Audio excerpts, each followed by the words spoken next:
Habang inaantay natin yung chicken na maluto guys, is magawa pala ako ng lumpia wrapper kasi naubusan ako ng lumpia.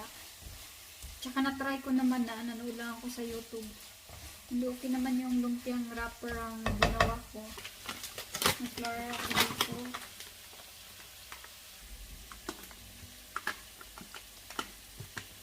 Natin siya ng asin.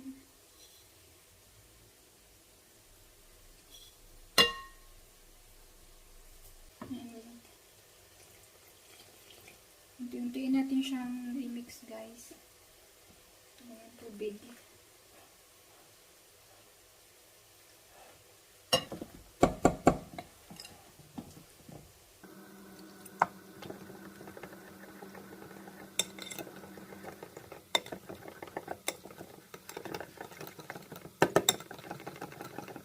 So ngayon guys, gagawa na tayo ng lumpia wrapper. Maganda sana yung gagamitin natin yung non-stick na kawali. Kaso wala ko nun. Kaya ito muna ang gagamitin ko. Ito na ang ating flour na gagawin natin na lumpia.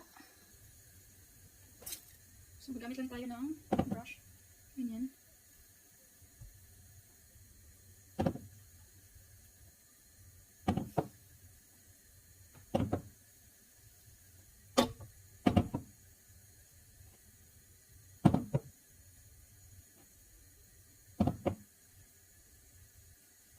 So, ayan guys, ang result niya.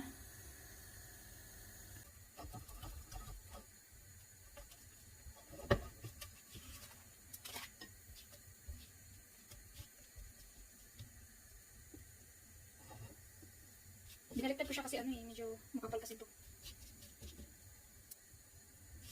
Binaliktad ko siya kasi medyo makapal kasi.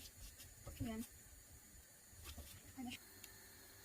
Ito yung itsura niya guys, oh.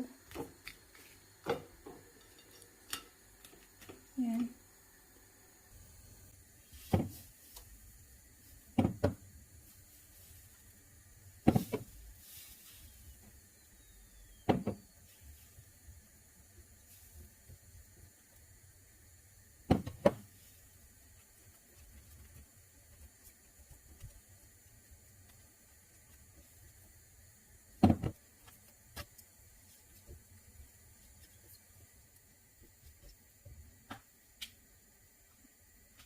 Ang ating lumpia wrapper guys, gupitan lang natin siya sa gilid.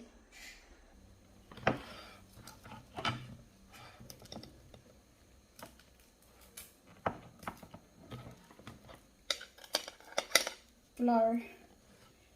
Yan.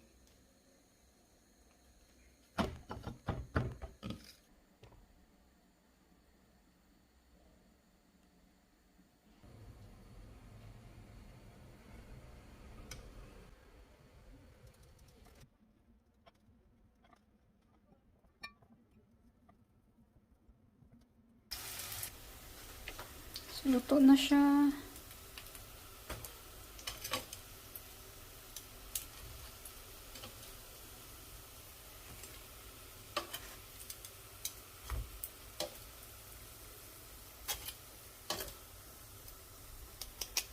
Yun na nga guys, tapos na po ang ating lumpia for today.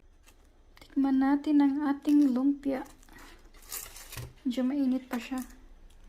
May suka tayong sausawan.